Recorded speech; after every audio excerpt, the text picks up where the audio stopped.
Alright, and thank you once again sa pagkakaroon, ang lingaw sa mga tao, mao ang pagpanginhas, no?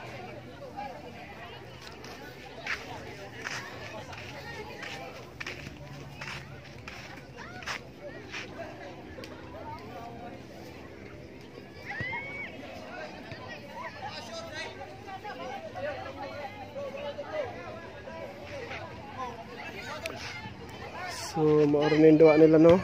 Ang volleyball.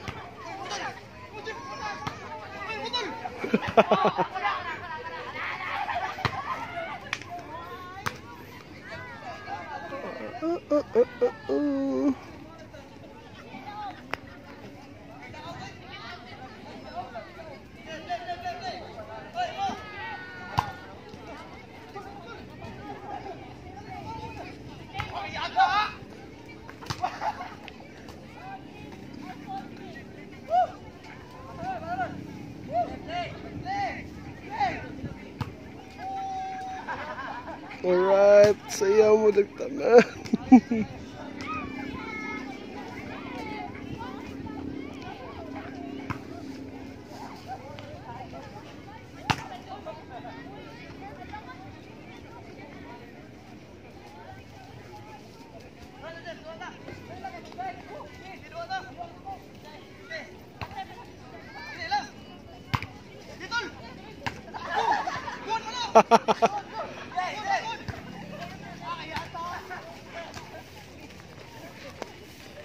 Okay, and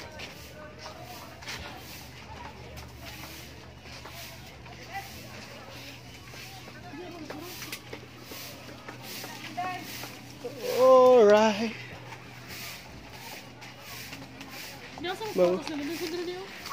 Oh, sige. Saan yung kahoy kalachotche? Tay, unsa na siya nga kahoy, tay? Biko? Bitoon. So, okay guys, karon pa kita og bitoon nga kahoy, no? Bilong gabi siya sa kahoy, tay.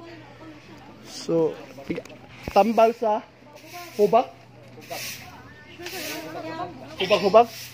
Okay guys, tambal siya sa hubag-hubag. Kinsa to na ay matagtiki dira o matagtoko. Ara lang mo dire. Kung ang iyang bulak, meron siya kalachotche, no? So, igagaw sila ni kalachotche. Pero bitoon jud siya nga kahoy. So for the first time na to nga nahimamat si bitoon.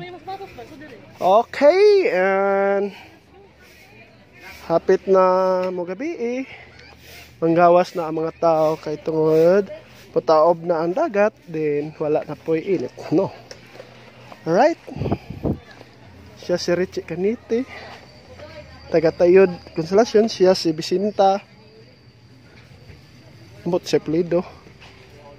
Si apelido na mo? Cortez. Canite Cortez, mo ng mga legong politician sa Mandawi. Kini siya, taga Negros ni siya. Di siya ganahag kuan. Basta daw. Tana. Alright, thank you and God bless you all.